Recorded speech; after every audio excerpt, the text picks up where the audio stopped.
Hello students, today we will study about DNA in disease diagnosis and medical forensics. How DNA is used to know about the disease and how it is used in forensic science. DNA, being the genetic material of the living organisms, contains the information about contributes to various characteristic features of specific organisms. Thus, the presence of a disease causing pathogen can be detected by identifying a gene or a set of genes of the organism. Likewise, an inherited genetic defect can be diagnosed by identifying the alterations in the gene. In the modern laboratory, diagnostics DNA analysis is a very useful and sensitive tool.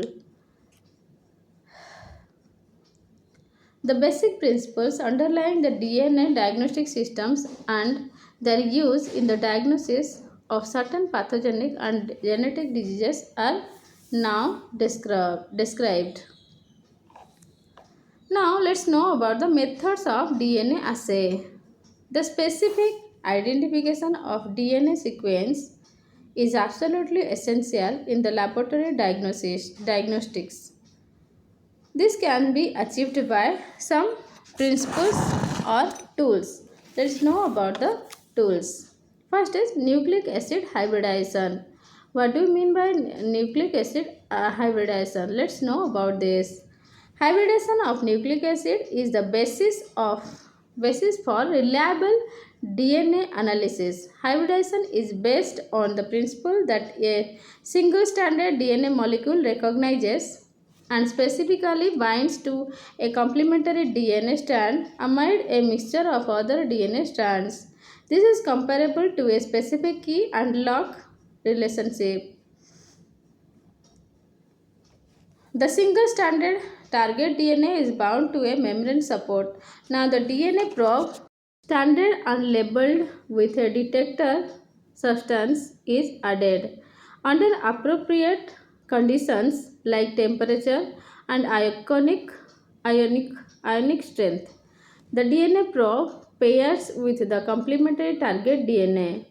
Sequence of nucleotides in the target DNA can be identified from the known sequence of DNA probe. There are two types of DNA hybridization: radioactive and non-radioactive respectively, using DNA probe labeled with isotopes and non-isotopes as detectors. Now let's know about DNA probes. A DNA probe or a gene probe is a synthetic single-stranded DNA molecule that can be recognized and specifically bind to a target DNA in a mixture of biomolecules.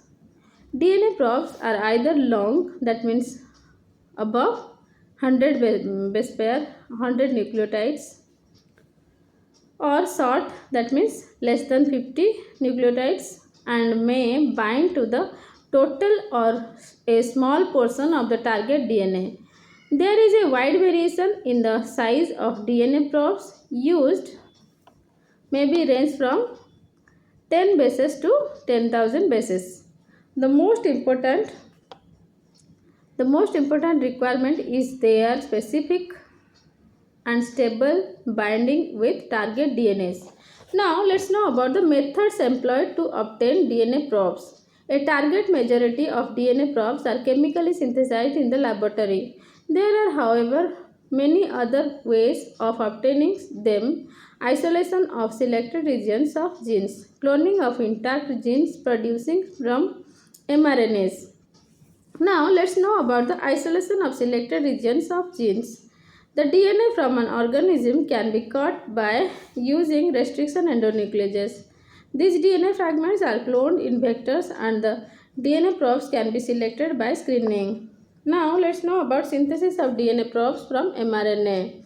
The mRNA molecules specific to a particular DNA sequence are isolated by using the enzyme reverse transcriptase complementary DNA, that means cDNA. molecules are synthesized. The cDNA can be used as a probe to detect the target DNA. Now let's know about the mechanism of action of DNA probes. The basic principles of DNA probes is based on the denaturation and renaturation of DNA.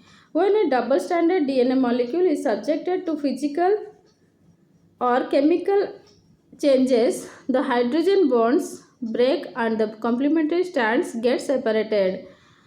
This process is called denaturation. Under suitable conditions, that is temperature, pH, salt concentration, the two separated single DNA strands can resemble to form the original double-stranded DNA, and this phenomenon is referred to as renaturation or hybridization.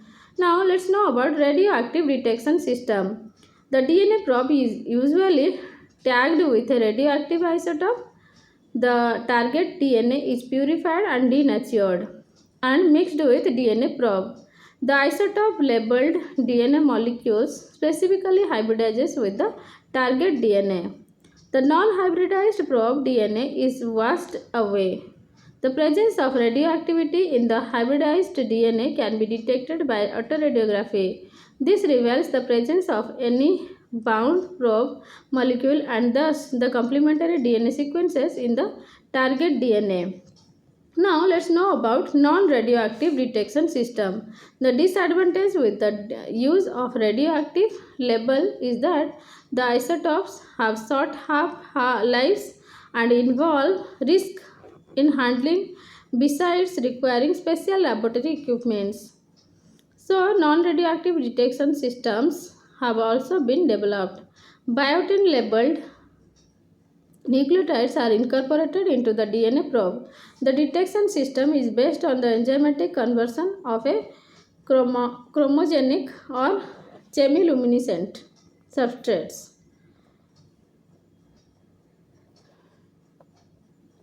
A biotin labeled DNA probe is hybridized to the target DNA, the egg white protein, that is avidin, or its bacterial analog streptavidin is added to bind to biotin.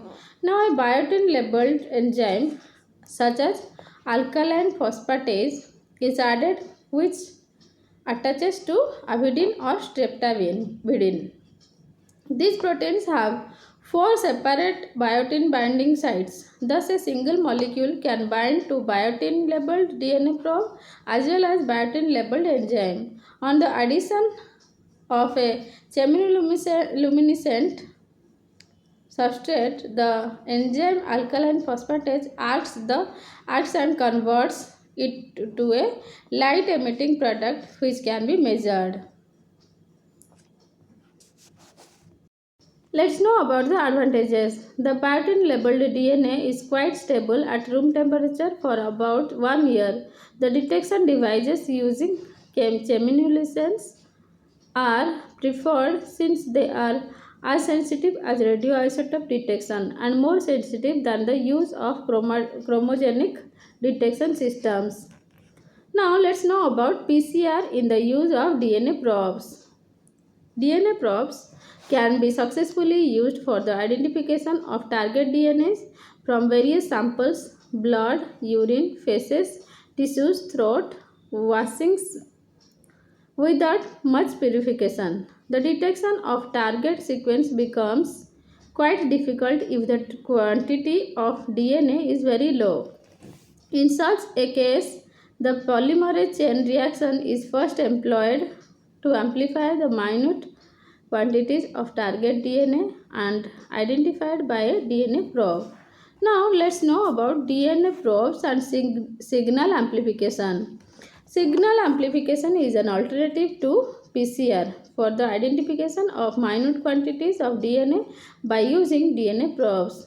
In case of PCR, target DNA is amplified, while in signal amplification it is the target DNA bound to DNA probe that is amplified. There are two general methods to achieve signal amplification. Separate the DNA target DNA probe complex from the rest of the DNA molecules and then amplify it. Amplify the DNA probe by using a second probe. The RNA complementary to the DNA probe can serve as the second probe. The RNA-DNA complex can be separated and amplified. The enzyme O-beta replicase, which catalyzes RNA replication, is commonly used. Now let's know about the DNA chip microarray of gene probes. The DNA chip or gene chip contains thousands of DNA probes arranged on a small glass slide of the size of a postage stamp. By this recent and advanced approach, thousands of target DNA molecules can be scanned simultaneously.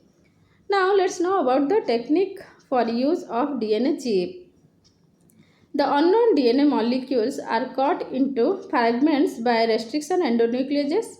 Fluorescent markers are attached to these DNA fragments. They are allowed to reach to the probe of the DNA chip. Targeted DNA fragments with complementary sequences bind to DNA probes. The remaining DNA fragments are washed away. The target DNA pieces can be identified by their fluorescence emission by passing a laser beam. A computer is used to record the pattern of the fluorescence emission and DNA identification. The technique of employing DNA chips is very rapid. Besides being sensitive and specific for the identification of several DNA fragments simultaneously, scientists are trying to develop gene chips for the entire genome of an organism. Now let's know about application of the DNA chips. The presence mutations in a DNA sequence can be conveniently identified. In fact, gene chip probe array has been successfully used for the detection of mutations in the p53 and BRCA1 genes. Both these genes are involved in cancer. Now let's know about DNA in the diagnosis of infectious diseases.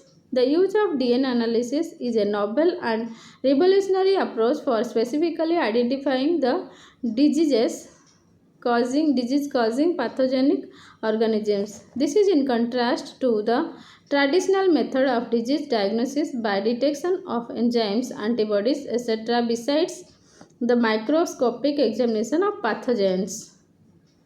Although at present not in widespread use, DNA analysis may soon take over the traditional diagnostic test in the years to come. Diagnosis of selected disease by genetically engineered techniques or DNA probes or direct DNA analysis is briefly described now.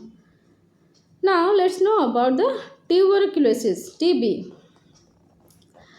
Tuberculosis is caused by the bacterium Mycobacterium tuberculosis. The commonly used diagnostic tests for this disease are very slow and sometimes may take several weeks. This is because M. tuberculosis multiplies very slowly. Takes about 24 hours to double. E. coli takes just 20 minutes to double. A gene from firefly encoding the enzyme luciferase is introduced into the bacteriophage specific for M. tuberculosis. The bacteriophage is a bacterial virus frequently referred to as luciferase reporter phage or mycophage. The genetically engineered phage is added to the culture of M. tuberculosis. The phage attaches to the bacterial cell wall, penetrates inside and inserts its gene into the M. tuberculosis chromosome.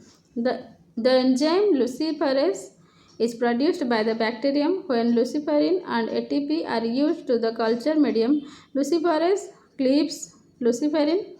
This reaction is accompanied by a flash of light which can be detected by a luminometer. This diagnostic test is quite sensitive for the confirmation of tuberculosis. The flash of light is specific for the identification of M. tuberculosis in the culture. For other bacteria, the genetically engineered phage cannot attach and enter in, hence no flash of light would be detected. Now let's know about the disease malaria. Malaria mainly caused by Plasmodium falciparum and P. vivax, Plasmodium vivax, affects about one-third of the world population. The commonly used laboratory tests for the diagnosis of malaria include microscopic examination of blood smears and detection of antibodies in the circulation. While the former is time consuming and frequently gives false negative tests, the latter cannot distinguish between the past and present infections. A specific DNA diagnostic test for identification of the current infection of P. falciparum has been developed. This is carried out by using a DNA probe that can bind and hybridize with a DNA fragment of P. falciparum genome and not with other species of Plasmodium. It is reported that this DNA probe can detect as little as 1 ng of P. falciparum in blood or 10 pg of its purified DNA. Now, let's know about Chagas diseases. Chagas disease. The protozoan parasite Trypanosoma cruzi causes Chagas disease. This disease is characterized by destruction of several tissues like liver, spleen, brain, lymph nodes by the invading parasite. Chagas disease is diagnosed by the microscopic examination of the fresh blood samples. Immunological tests, although available, are not commonly used since they frequently give false positive results. Scientists have identified a DNA fragment with 188 base pair length present in T. cruzi genome. This is, however, not found in any other related parasite. A PCR technique is employed to amplify the 188 base pair DNA fragment. This can be detected by using polyacrylamide gel electrophoresis. Thus, PCR-based amplification can be effectively used for the diagnosis of Chagas disease. Now, let's know about the disease AIDS, acquired immunodeficiency syndrome. AIDS is caused by the virus human immunodeficiency virus. The commonly used laboratory test for detection of AIDS is the detection of HIV antibodies. However, it might take several weeks for the body to respond and produce sufficient HIV antibodies. Consequently, the antibodies test may be negative. Although HIV is present in the body. During this period, being a carrier, he or she can transmit HIV to others. DNA probes with radioisotope label for HIV DNA are now available. By using PCR and DNA probes, AIDS can be specifically diagnosed in the laboratory. During the course of infection cycle, HIV exists as a segment of DNA integrated into the T lymphocytes of the host. The T lymphocytes of a suspected AIDS patient are isolated and disrupted to release DNA. The so obtained DNA is amplified by PCR and to this DNA probes are added.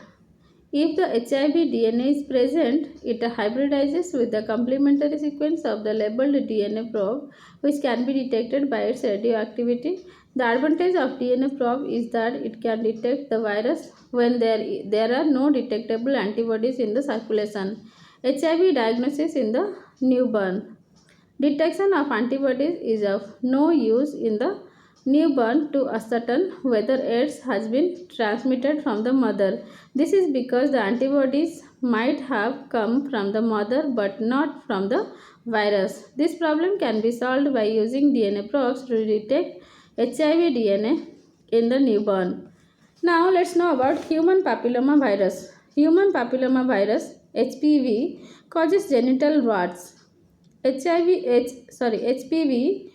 is also associated with the cervical cancer in women. The DNA probe that specifically detects HPV has been developed. The tissue samples obtained from women's cervix are used. HPV DNA, when present, hybridizes with DNA probe by complementary base pairing, and this is the positive test. Now let's know about Lyme disease. Lyme disease is caused by the bacterium Borrelia burgdorferi. Arthritis, neurological manifestations like this. The diagnosis of Lyme disease is rather difficult since it is not possible to see B. Bordeaux under microscope, and the antibody detection tests are not very reliable. Some workers have used PCR to amplify the DNA of P. Bordeaux. By using appropriate DNA probes, the bacterium causing Lyme disease can be specifically detected. Now let's know about periodontal disease. Periodontal disease is characterized by the degenerative infection of gums that may ultimately lead to tooth decay or and loss. This disease is caused by the bacteria by some bacteria. At least three distinct species of bacteria have been identified and DNA probes developed for their detection. Early diagnosis of periodontal disease will help the treatment modalities to prevent the tooth decay.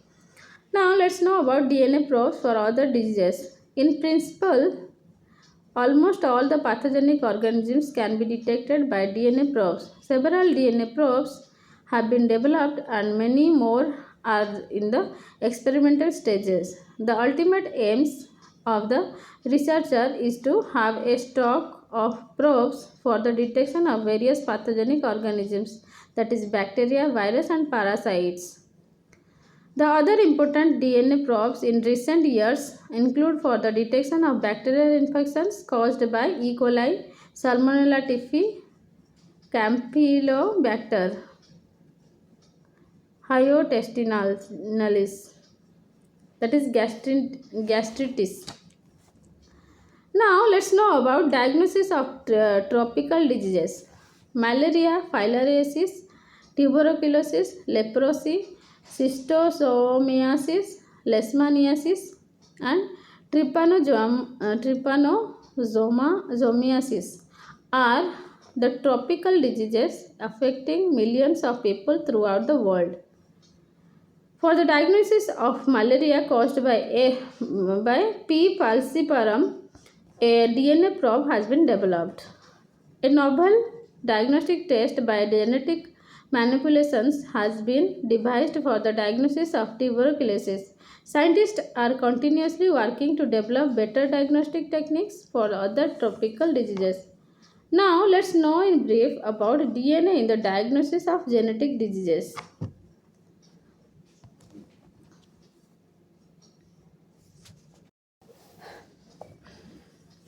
Traditional laboratory tests for the diagnosis of genetic diseases are mostly based on the estimation of metabolites or enzymes. This is usually done after the onset of symptoms. The laboratory test based on DNA analysis can specifically diagnose the inherited diseases at the genetic level. DNA based tests are useful to discover well in advance whether the individuals or other offsprings are at risk for any genetic disease. Further, such tests can also be employed for the prenatal diagnosis of hereditary disorders, besides identifying the carriers of genetic diseases. By knowing the genetic basis of the diseases, the individuals can be advised on how to limit the transmission of the disease to their offsprings. It may also be possible due to course of time to treat genetic diseases by appropriate gene therapies. Theoretically, it is possible to develop screening tests for all single gene diseases.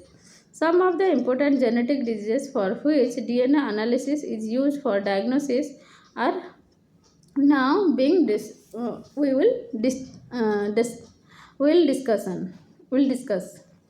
Now let's know about cystic fibrosis. Cystic fibrosis is a common and fatal hereditary disease.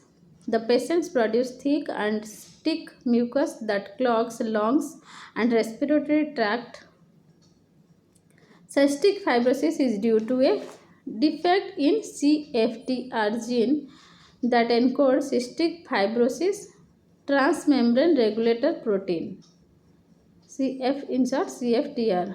CFTR gene is located on chromosome 7 in humans, and a DNA probe has been developed to identify this gene. The genetic disease cystic fibrosis is inherited by a recessive pattern. That is, the disease develops when two recessive genes are present. It is now possible to detect CF genes in duplicate in the fetal cells obtained from samples of amniotic fluid. As the test can be done months before birth, it is possible to know whether the offspring will be a victim of CF. One group of researchers have reported that CF gene can be detected in the 8-celled embryo obtained through in vitro fertilization. Now let's know about sickle cell anemia. Sickle cell anemia is a genetic disease characterized by the irregular sickle shape of the erythrocytes. Biochemically, this disease results in several anemia and progressive damage to major organs in the body: heart, brain, lungs, and joints. Sickle cell anemia occurs due to a single amino acid change in the beta chain of hemoglobin. Specifically, the amino acid glutamate at the 6th position of beta chain is replaced by valine. At the molecular level, sickle cell anemia is due to a single nucleotide change, that is A to T, in the beta beta globin gene of encoding strand. In the normal beta globin gene, the DNA sequence is CCTGA-GGAG, while in sickle cell anemia, the sequence is CCTGT-GGAG. Instead of A, here T is present in between. Okay, this single base mutation can be detected by using restriction enzyme MSTII or MST2 to cut DNA fragments in and around beta globin gene, followed by the electrophoretic pattern of the DNA fragments formed. The change in the base from A to T in the beta globin gene destroys the recognition site for MST2. Consequently, the DNA fragments formed from a sickle cell anemia patient for beta globin gene differ from that of a normal person. Thus, sickle cell anemia can be detected by digesting mutant and normal beta globin gene by restriction enzyme and performing a hybridization with a cloned beta globin DNA probe. Now let's know about single nucleotide polymorphism. The single base changes that occurs in some of the genetic disease are collectively referred to as a single nucleotide polymorphism.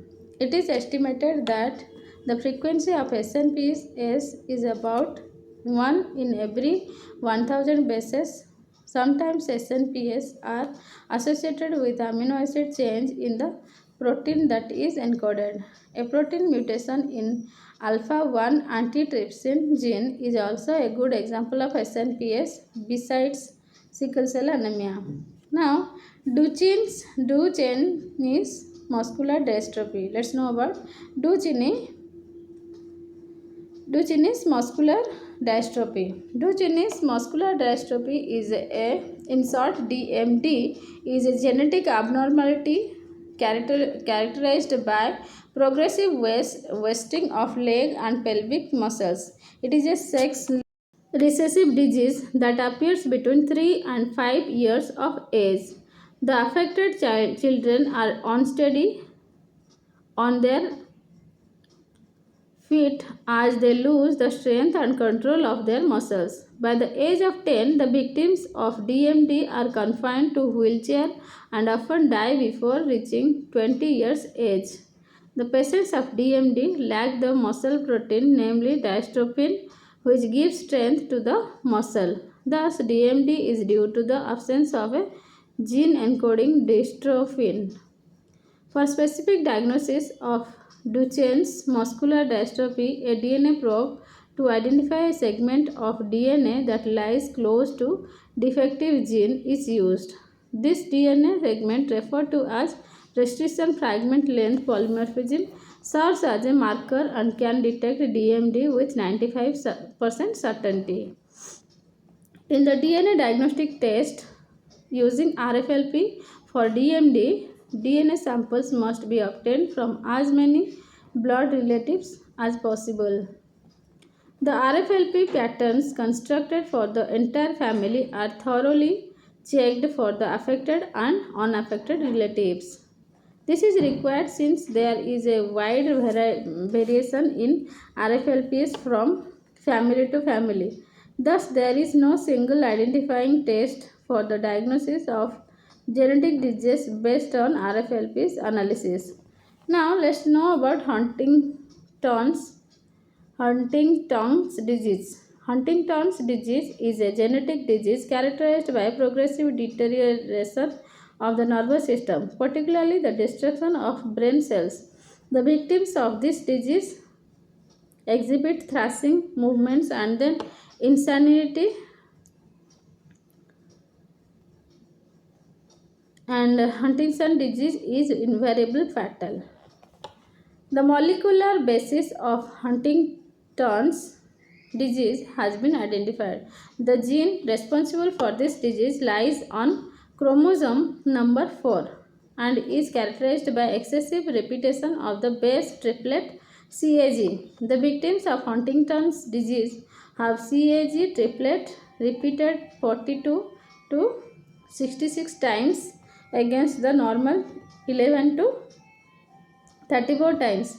The triplet CAG encodes for the amino acid glutamine. It is believed that the abnormal protein causes the death of cells in the basal ganglia, and Huntington disease can be detected by the analysis of RFLPs in blood related individuals. The clinical manifestations of this disease are observed after middle age, and by then the person might have already passed on the defective gene to his or her offspring. Now let's know about Fragile X syndrome. Fragile X syndrome, as the name indicates, is due to a genetic defect in X chromosome and affects both males and females. The victims of this disease are characterized by mental retardation. Researchers have found that sufferers of Fragile X syndrome have the three nucleotide bases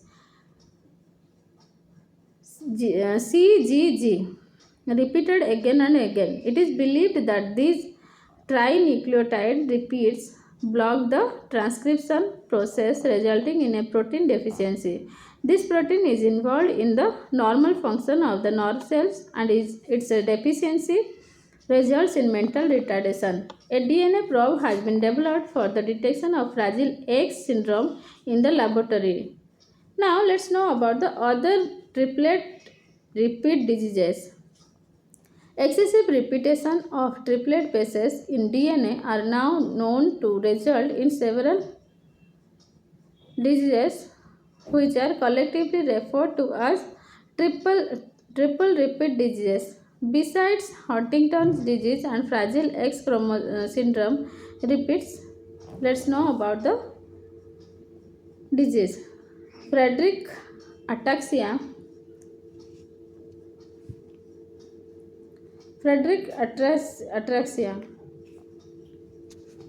Let's know about Friedreich ataxia. The trinucleotide GAA repeats 200 to 900 times on chromosome 9 in Friedreich ataxia. This disease is associated with degradation of spinal cord. Spinocerebellar ataxia is another triplet disease characterized by neuromuscular disorder and is due to trinucleotide repeats of CAG by 40 to 80 times on chromosome 6. There are a few triple repeat diseases in which the repeats tend to increase with each generation and diseases become more severe. This also results in the onset of clinical manifestations at early ages. Kennedy's disease, also called spinobalbular bubble bar muscular atrophy CAG repeat and myotonic dystrophy CTA are good examples. There is one question: are triple repeat diseases confined to humans? The answer is triple repeat diseases have so far not been detected to any other organisms except humans till now. More studies, however, may be needed to confirm this. The occurrence of triple repeat diseases indicates that the structure of DNA may be rather unstable and rather dynamic. This is in contrast to what molecular biologists have been thinking all along. Now let's know about Alzheimer's disease. Alzheimer's disease is characterized by loss of memory and impaired intellectual function. The victims of this disease cannot properly attend to their basic needs besides being unable to speak and walk. The patients of Alzheimer's disease were found to have a specific protein, namely amyloid, in the plaque of dead nerve fibers in their brains. A group of researchers have been identified a specific gene on chromosome 21 that is believed to be responsible for familial Alzheimer's disease.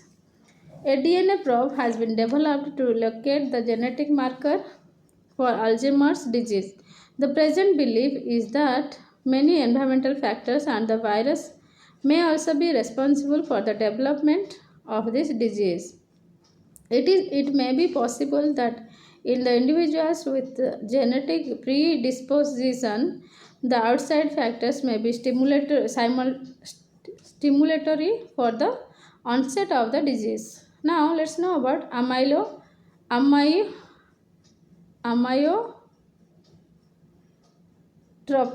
lateral sclerosis. Amyotrophic lateral sclerosis, in short ALS, is characterized by degenerative changes in the motor neurons of brain and spinal cord. A gene to explain the inheritance pattern of ALS was discovered. The gene known as SOD1, encoding for the enzyme superoxide dismutase, is located on chromosome 21. This gene was found to be defective in families suffering from amyotrophic lateral sclerosis. In fact, certain point mutations in the SOD1 resulting in single amino acid changes in superoxide dismutase have been identified. Superoxide dismutase is a key enzyme in eliminating the highly toxic free radicals that damage the cells. On the basis of the function of superoxide dismutase, it is presumed that ALS occurs as a result of free radical accumulation due to a defective enzyme. The deleterious defects of free radicals can be reduced by administering certain compounds such as vitamin C and E. Another group of workers have reported that the defective superoxide dismutase cannot control a transporter protein responsible for the removal of the amino acid glutamate from the nerve cells. As a result, large quantities of glutamate accumulate in the nervous tissue, leading to degenerative changes. Now let's know about the cancers. It is now agreed that there is some degree of genetic predisposition of the occurrence of cancers, although the influence of environmental factors cannot be underestimated. In fact, cancer susceptible genes have been identified in some families. Example, genes for melanoma susceptibility in humans are located on chromosome 1 and 9. Now let's know about p53 gene. The gene p53 encodes for a protein with a molecular weight 53 kilodaltons. It is believed that the protein produced by this gene helps DNA repair and suppresses cancer development. Certain damages that occur in DNA may lead to unlimited replication and uncontrolled multiplication of cells. In such a situation, the protein encoded by p53 gene binds to DNA and blocks replication. Further, it facilitates the faulty DNA to get repaired. The result is that the cancerous cells are not allowed to establish and multiply. Thus, p53 is a cancer suppressor gene and acts as a guardian of cellular DNA. Any mutation in the gene p53 is likely to alter its tumor suppressor function that leads to cancer development. And in fact, the altered forms of p53 recovered from the various tumor cells like breast, bone, brain, colon, bladder, skin, lung confirm the protective function of p53 gene against cancers. It is believed that the environmental factors may cause mutations in p53 gene which may ultimately lead to cancer. Some of the mutations of p53 gene may be inherited, which probably explains the occurrence of certain cancers in some families. Now let's know about genes of breast cancer. Two genes, namely BRCA1 and BRCA2,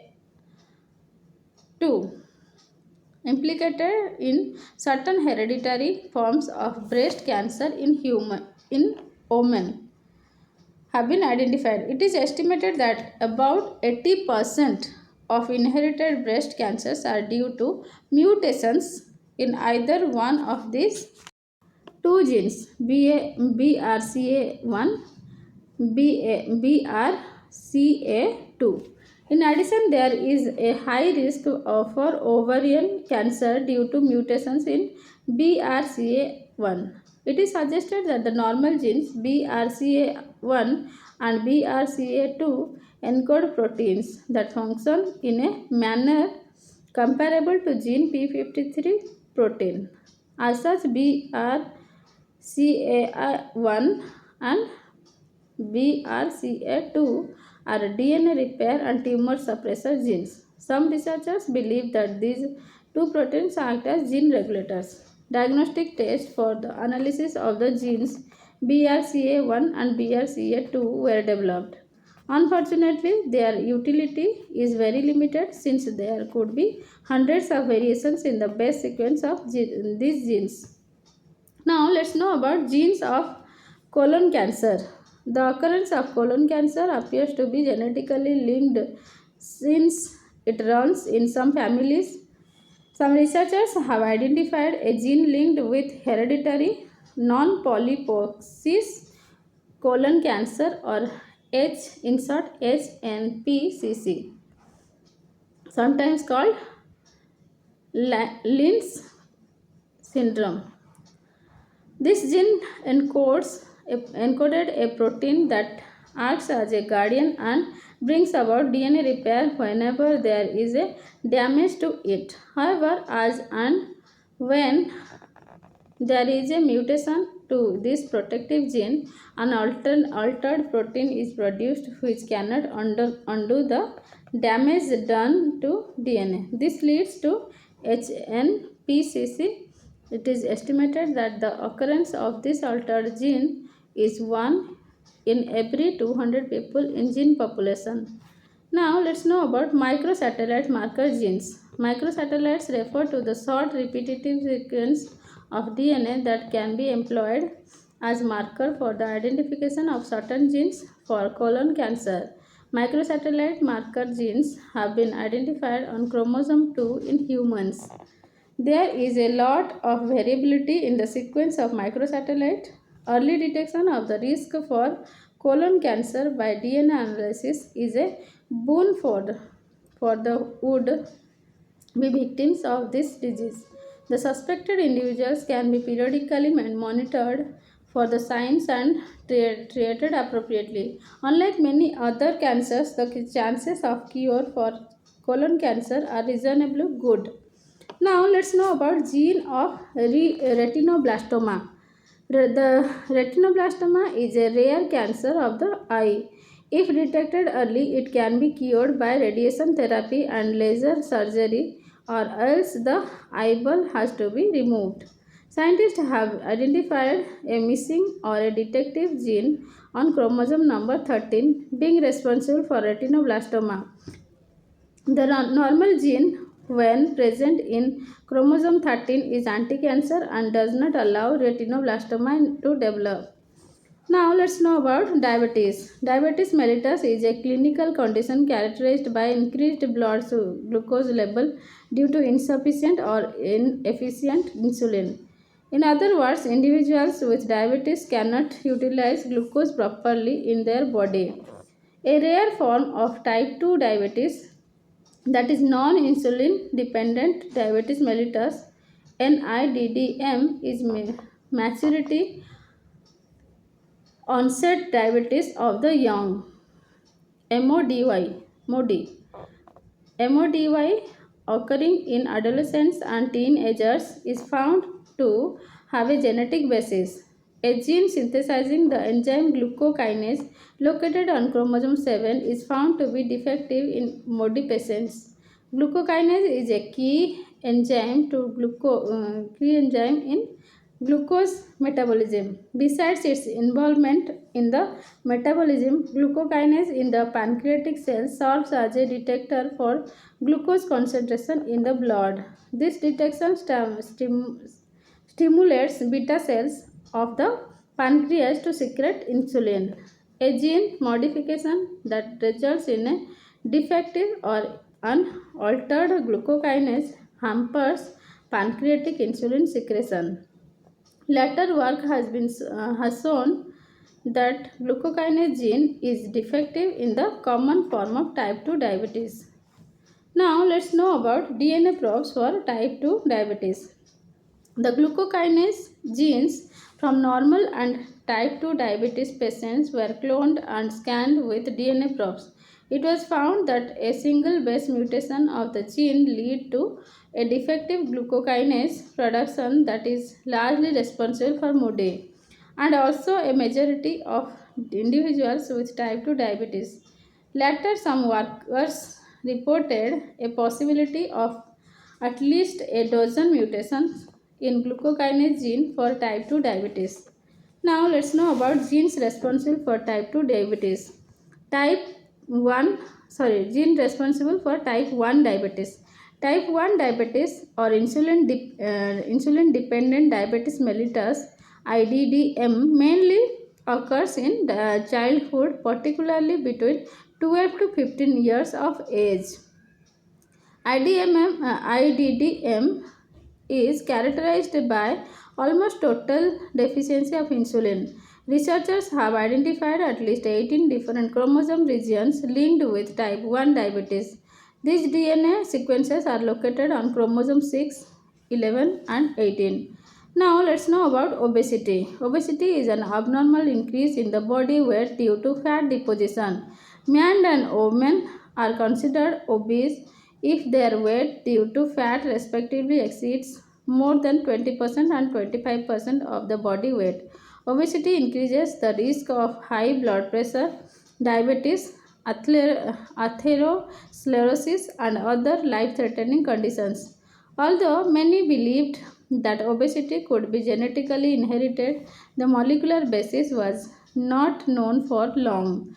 It was in 1994 a group of workers identified a mutated gene that caused obesity in mice. Later, a similar gene was found in humans also.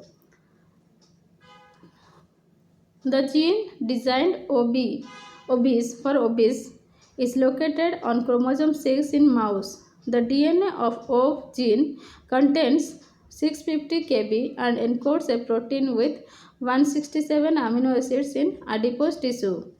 This protein is responsible to keep the weight of the animals under control. Genetically, the genetically obese mice have mutated OB gene and therefore the weight control protein is not produced. It is believed that this protein functions like a hormone, acts on the hypothalamus and controls the site of hunger and energy metabolism. With the discovery of OB gene, the treatment for inherited obesity may soon become a reality. In fact, a multinational biotechnology company has started producing OB protein that can be used for weight reduction in experimental mice. Besides the OB gene, a few other genes that might be associated with obesity have been discovered. Now let's know about DNA analysis for other human diseases. There is a continuous search for the identification of more and more genes that are responsible for human diseases. Such an approach will ultimately help in the specific diagnosis of these diseases before their actual occurrence. In addition to human disease described till now, some we will discuss in brief now. Now let's know about deafness. The deafness inherited in some families has genetic basis. A team of workers have identified a gene on chromosome 5 encoding a protein that facilitates the assembly of actin molecules in the cochlea of inner ear. The association of actin is very essential for the detection of sound waves by the ear. A mutation of the gene on chromosome 5 results in a defective protein synthesis and non-assembly of actin molecules which cause deafness. Some other genes besides this we will discuss now. Glaucoma. Glaucoma is a disease of the eye that may often lead to blindness. It occurs as a result of damage to the optic nerve due to pressure that builds up in the eye. The gene responsible for the hereditary glaucoma in teenagers has been detected on chromosome 1. Another group of researchers have been found a gene on chromosome 3 which is linked with the adult onset glaucoma. Now let's know about baldness. This is an inherited form of baldness called alopecia universalis. This is found to be associated with a gene located on chromosome 12. Now let's know about Parkinson's disease. Parkinson's disease is a common disorder in many elderly people, with about 1% of the population above 60 years being affected. It is characterized by muscular rigidity, tremors, expressionless face, lethargy, involuntary movement, etc. In the victims of Parkinson's disease, there is degeneration of brain cells. Besides a low concentration of dopamine, researchers have been identified that a gene encoded protein, namely alpha synuclein, plays a significant role in the development of Parkinson's disease. An altered form of alpha synuclein accumulates the brain as Lewy bodies. This is responsible for nerve cells degenerations and their death in the Parkinson's disease. Now let's know about hemochromatosis. Hemochromatosis is an iron overload disease in which iron is directly deposited in the tissue. An abnormal gene on chromosome 6 is linked with hemochromatosis. The amino acid tyrosine in the normal protein encoded by this gene is replaced by cysteine. This abnormal protein is responsible for excessive iron absorption from the intestine, which accumulates the various tissues, leading to their damage and malfunction. Now let's know about Menkes disease. Menkes disease, a copper deficiency disorder, is characterized by decreased copper in plasma, depigmentation of hair, degeneration of nerve cells, and mental retardation. A gene located on X chromosome encoding a transport protein is linked with Menkes disease. A defect in gene consequently in the protein impaired copper absorption from the intestine. Now let's know about gene banks, a novel concept. As the search continues by the scientists for the identification of more genes responsible for various diseases, the enlightened public is very keen to enjoy the fruits of this research outcome. As of now, DNA probes are available for the detection of a limited number of diseases. The researchers continue to develop DNA probe for a large number of genetically predisposed disorders. Gene banks are the centers for the storage of individual DNAs for future use to diagnose diseases. For this purpose, DNA isolated from a person's cells is stored as and when a DNA probe for the detection of a specific disease is available. The stored DNA can be used for the diagnosis of or risk assessment of the said genetic disease. In fact, some institutions have established gene banks. They store the DNA samples of interested customers at a fee. One firm was charging $200 for a specified period, say around 20 to 25 years. For the risk assessment of any disease, it is advisable to have the DNA from close relatives of at least 2 to 3 generations. Now let's know about DNA analysis for environmental monitoring. Environmental pollution by particularly water and foods by pathogenic microorganisms and viruses is a common occurrence. In the traditional approach, the pathogens are identified by cultivating them in the laboratory. In recent years, techniques have been developed for the detection by DNA analysis. Now let's know about water quality testing. The quality of potable water can be tested by detecting the indicator bacteria such as E. coli, Escherichia coli. For the DNA analysis, water is filtered and the bacteria trapped on the filter are broken to release DNA. By using DNA probes to detect specific genes, the presence of E. coli can be specifically detected. The DNA analysis technique is very sensitive and is capable of identifying a single E. coli cell in 100 ml of water. It is also possible to detect their pathogenic organisms such as Salmonella, Vibrio, Shigella, and in due course of time. DNA analysis can also be employed for the specific detection of viruses and protozoal pathogens. Now let's know about DNA fingerprinting or DNA profiling. DNA fingerprinting is the present day genetic detective in the practical of modern medical forensics.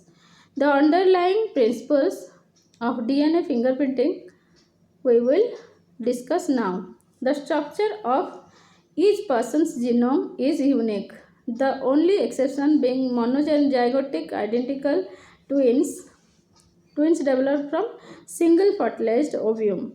The unique nature of genome structure provides a good opportunity for the specific identification of an individual.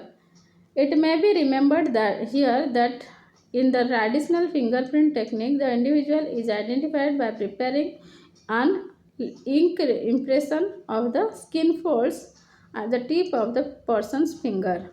This is based on the fact that the nature of these skin folds is genetically determined, and thus the fingerprint is unique for an individual. In contrast, the DNA fingerprint is an analysis of the nitrogenous base sequence in the DNA of an individual. History and terminology. The original DNA fingerprinting technique was developed by Alec Jeffreys in 1985. Although the DNA fingerprinting is commonly used, a more general term DNA profiling is preferred. This is due to the fact that a wide range of tests can be carried out by DNA sequencing with improved technology. Now let's know about the applications of DNA fingerprinting, where it is used. The amount of DNA required for DNA fingerprinting is remarkably small.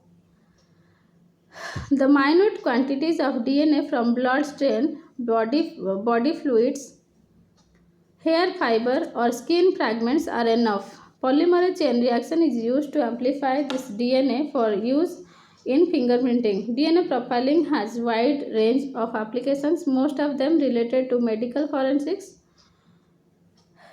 Let's know about the important applications of DNA fingerprinting. First is identification of criminals, rapists, thieves, etc. Second point is settlement of paternity disputes. Third is use in immigration test causes and disputes. In general, the fingerprinting technique is carried out by collecting the DNA from a suspect and matching it with that of a reference sample. And now let's know about DNA markers in disease diagnosis and fingerprinting. The DNA markers are highly useful for genetic mapping of genomes. There are 4 types of DNA sequencing which can be used as markers. First is RFLP, restriction fragment length polymorphism. Second is BNTRs, that is mini satellites, and BNTR full form is variable number tandem repeats. Third is STR, that is simple tandem repeats or otherwise known as microsatellites. Fourth is single nucleotide polymorphism, SNPs. Okay. The general aspect of these DNA markers now we come to know. Now, restriction fragment length polymorphism, RFLP. What do you mean by this? Let's know in brief. A RFLP represents a stretch of DNA that serves as a marker for mapping a specific gene. RFLPs are located randomly throughout a person's chromosomes and have no apparent function.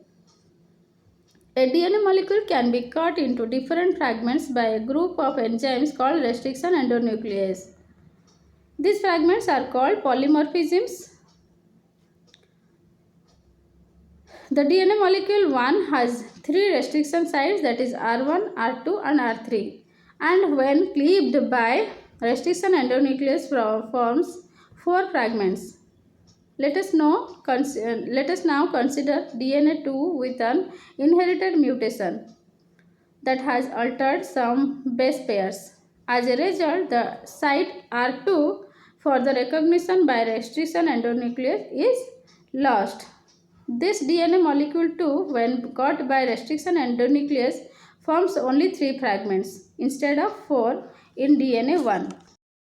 As it's evident from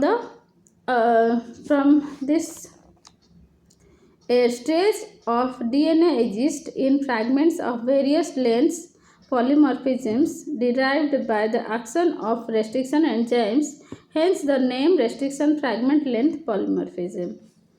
Now, RFLPs in the diagnosis of disease. Let's know about RFLPs in the diagnosis of diseases.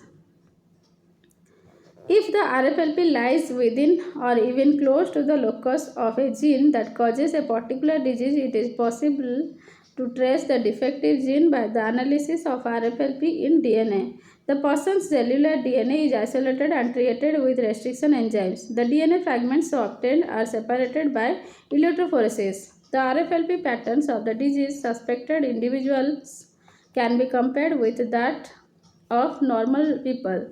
By this approach, it is possible to determine whether the individual has a marker RFLP and the disease gene. With 95% certainty, RFLPs can detect single gene-based diseases. Now, let's know about the methods of RFLP scoring. There are two methods that are commonly used to detect the RFLP. One is southern blotting, second is polymerase chain reaction. Let's know about the southern blotting. The DNA is digested with appropriate restriction enzyme and separated by agar-gel electrophoresis. The so obtained DNA fragments are transferred to a nylon membrane. A DNA probe that spans the suspected restriction site is now added, and the hybridized band are detected by autoradiography. If the restriction site is absent, then only a single restriction fragment is detected. If the site is present, then two fragments are detected. Now let's know about PCR, polymerase chain reaction. The approach by RFLP is very RFL polymerase chain reaction. RFLPs can also be scored by PCR. For this purpose, PCR primers that can anneal on either side of the suspected restriction site are used. After amplification by PCR, the DNA molecules are treated with restriction enzyme and then analyzed by agar-gel electrophoresis. If the restriction site is absent, only one band is seen, while two bands are found if the site is found. Now let's know about the application of RFLP. The approach by RFLP is very powerful and has helped many genes to be mapped on the chromosome. Example, sickle cell anemia, that is chromosome 11, cystic fibrosis, that is chromosome 7, Huntington disease, that is chromosome 4, retinoblastoma, that is chromosome 13, Alzheimer's disease, that is chromosome 21. Now let's know about VNTRs, variable number tandem repeats.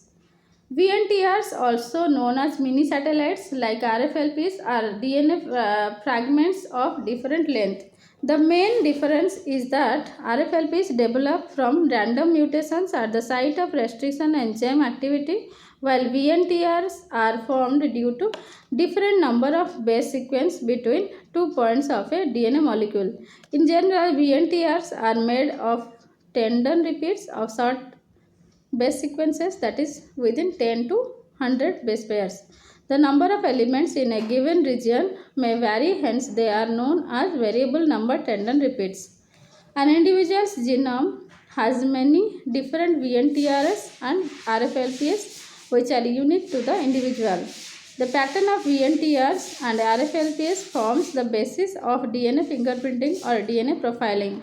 Two different DNA molecules with different numbers of copies of VNTR are we come to know.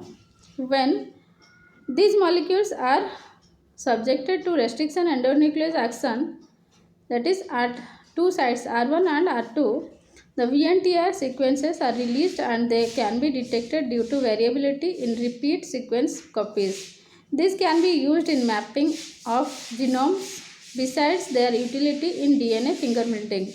VNTRs are useful for the detection of certain genetic diseases associated with alterations in the degree of repetition of microsatellite. Example, Huntington's chorea is a disorder which is found when the VNTRs exceed 40 repeat units.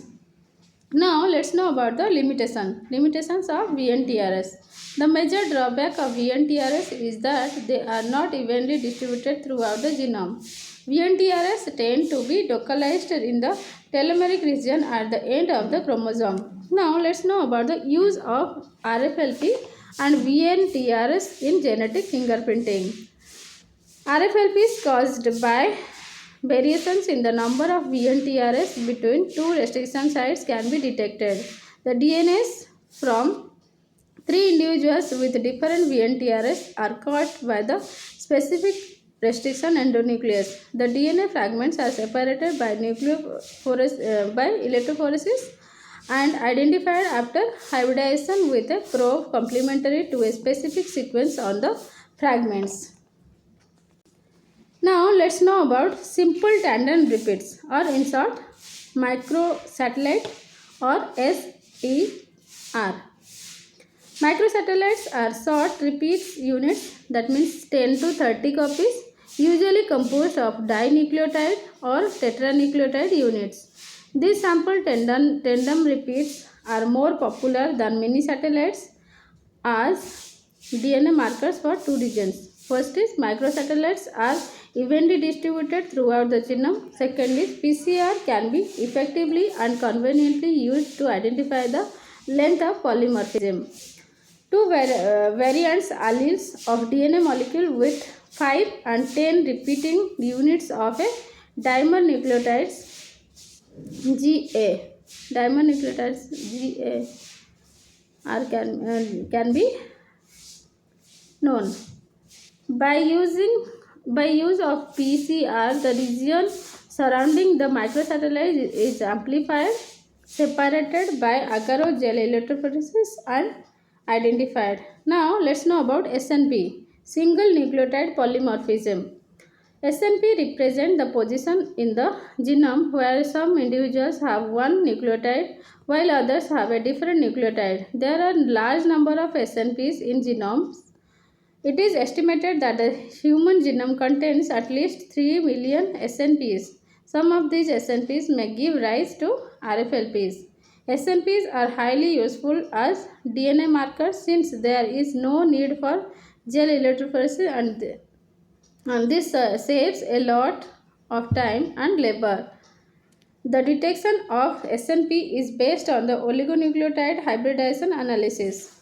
An oligonucleotide is a short single-stranded DNA molecule synthesized in the laboratory with a length not usually exceeding 50 nucleotides. Under appropriate conditions, this nucleotide sequence will hybridize with a target DNA strand if both have completely base paired structure. Even a single mismatch in base pair will not allow the hybridization to occur. DNA chip technology is most commonly used to screen SNPs hybridization with oligonucleotides. Now let's know about the current technology of DNA fingerprinting. The forensic analysis of DNA, the original techniques based on RFLPs and VNTRS, are now largely replaced by microsatellites. The basic principle involves the amplification of microsatellites by polymerase chain reaction followed by their detection. It is now possible to generate a DNA profile by automated DNA detection system. Thank you. Finally finished. Please subscribe my channel. Any question regarding this you can ask me in the comment box. Thank you.